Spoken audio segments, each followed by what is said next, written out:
Izin bertanya, apa hukum orang yang mengatakan surat Asy-Syu'ara adalah surat pemusik? Allahu Akbar.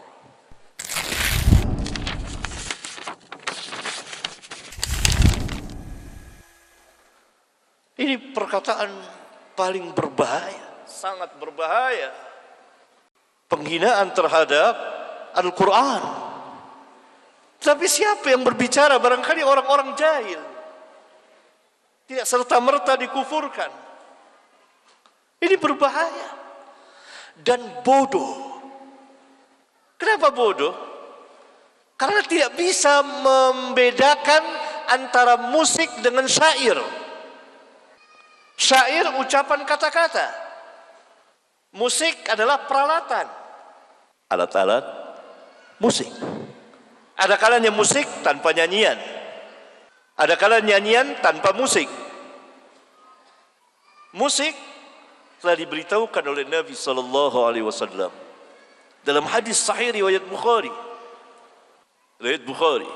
Barangkali orang yang berkata belum tahu sehingga ia mengeluarkan perkataan bodoh dan perkataan munkar, perkataan yang sangat berbahaya antara kesesatan dan kekufuran. Karena musik diharamkan di dalam Islam berdasarkan hadis riwayat Al-Imam Al-Bukhari, dan tidak pernah dinamakan surat ini surat pemusik. Nabi SAW mengatakan bahwa nanti umatku akan menghalalkan zina. Sudah terjadi penghalalan zina dari kaum Batiniyah. Ada lagi yang mengatasnamakan dengan nikah mut'ah yang telah diharamkan Nabi. Awalnya diizinkan, kemudian diharamkan. Dan di antara rawinya sahabat yang meriwayatkan adalah Ali bin Abi Thalib radhiyallahu taala anhu. Kemudian sutra untuk laki-laki. Kemudian ma'azib. Ma'azib itu peralatan musik. Dan mereka nanti akan diubah mukanya, diubah jisimnya. Hadisnya di Bukhari, dan saya menjelaskannya dengan panjang lebar dengan takhrij ilmiah insyaallah taala di kitab Al-Masail jilid 13. Bagi antum yang ingin tahu kedudukan hadis ini, silakan baca. Ya, hadis panjang. Berarti peralatan musik itu diharamkan di dalam Islam. Bagaimana sesuatu yang haram disandarkan kepada Al-Quran? Nah, ini kejahilan dari orang-orang jahil yang melemparkan perkataan ini. Ini tidak boleh dianggap. Perkataan yang sangat berbahaya sekali. Ya, nah ini dia. Perkataan seperti ini, perkataan ini tidak pakai sunnah, hanya hadis saja. Hanya Quran saja, tidak pakai hadis. Ini kufur. Karena itu mereka mengatakan Al-Quran tidak menjelaskan salat. Jadi salatnya ingat-ingat saja. Kapan waktu ingat, ya itu udah salat. Ini ajaran yang sesat. Begitu juga yang melegalkan ini musik, bahkan dinamakan lagi surat Asy-Syu'ara. Syu'ara itu artinya para penyair. Di dalam surat ini dibagi dua para penyair itu. Penyair yang sesat diikuti oleh orang-orang yang sesat, dan para pengikut syaitan. Mereka bersyair dengan syair-syair yang tidak pernah mereka lakukan, bahkan dengan syair-syair yang menyerang Islam. Yang kedua, dikecualikan oleh Allah, kecuali para penyair yang beriman, kecuali orang-orang yang beriman dan beramal saleh, dan mereka membela sesudah mereka teraniaya, yakni dari syair-syair orang-orang kufar yang mencela Islam, yang mencela Nabi yang mulia. Mereka bela, mereka jawab dengan puisi-puisi mereka, dengan syair-syair mereka. Jadi dua. Ini penyair tidak ada sangkut pautnya dengan musik, nyanyian. Nyanyian itu boleh tanpa musik, tapi bagi perempuan. Kalau laki nyanyi, banci. Ulama yang mengatakan bukan saya. Periksa kitab ulama. Di antaranya Syekhul Islam bin Taimiyah. Karena biasa yang bernyanyi itu adalah perempuan. Boleh. Nyanyikan buat anaknya, Nina Bobo atau apa. Laki tidak. Laki bersyair sesuai dengan sifatnya. Gagah, keren. Bersyair, berpuisi. Bukan bernyanyi. Adapun alat musik haram berdasarkan hadis tadi, ikhwan, akhwat. Ma'azib. Sekarang kita dengar suara musik di mana-mana. Bagaimana dengan kita ini? Itu kita mendengar, kenapa kuping kita enggak budek gitu. Kita dengar, tidak berdosa kitanya.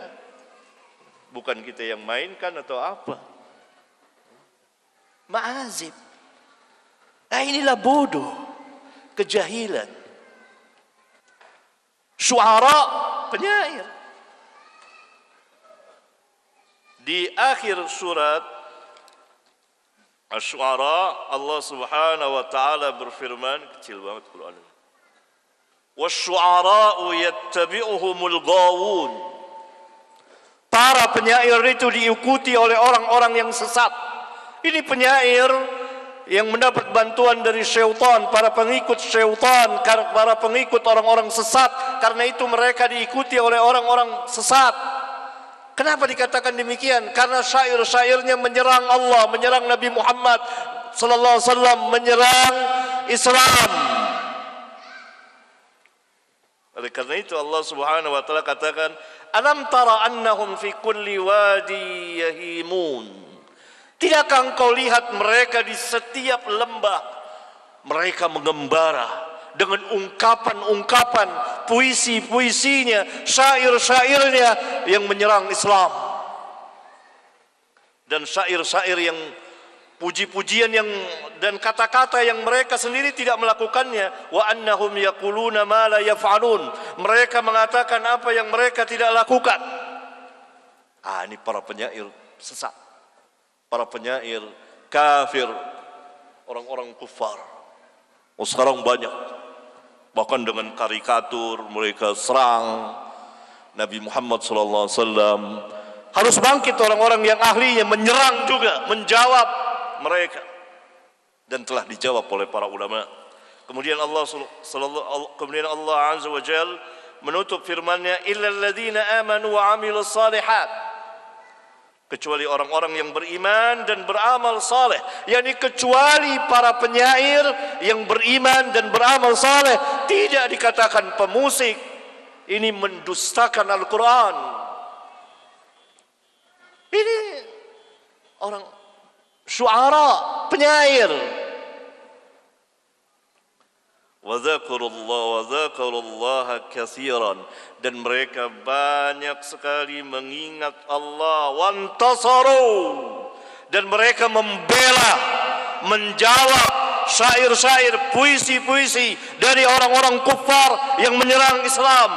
Min ba'di ma zulimu, sesudah mereka dianiaya, terzalimi dengan serangan-serangan puisi dari orang-orang kufar itu yang menyerang Nabi mereka, yang menyerang Allah Subhanahu wa taala, yang menyerang Islam, dijawab oleh mereka dengan puisi, dengan syair, dengan tulisan, dengan lisan. Wa saya'lamul ladzina zalamu ayyamun qalabi yanqalibun. Itu subhanallah ikhwan. Akhir zaman sampai ada yang mengatakan seperti ini, menamakan surat Asy-Syu'ara adalah surat pemusik, yang alat-alat musik itu diharamkan berdasarkan hadis tadi. Dan surat ini Asy-Syu'ara, penyair. bukan pemusik dan penyanyi. Sampai ada yang mengatakan seperti ini. Tidak perlu sholat, karena sholat tidak dijelaskan dalam Al-Quran tata caranya. Jahil. Inilah dari ajaran-ajaran batiniyah, dari ajaran-ajaran kesesatan, dari ajaran-ajaran kufur. Tetapi kaum muslimin yang melakukannya, barangkali mereka belum sampai ilmunya, barangkali mereka jahil, mereka dimasuki kerancuan syubhat di kepala mereka. Semoga Allah Subhanahu wa taala memberikan hidayah dan taufiknya kepada kita dan kepada mereka. Sampai di sini. Subhanakallahumma wa bihamdika asyhadu an la ilaha illa anta astaghfiruka wa atubu ilaik.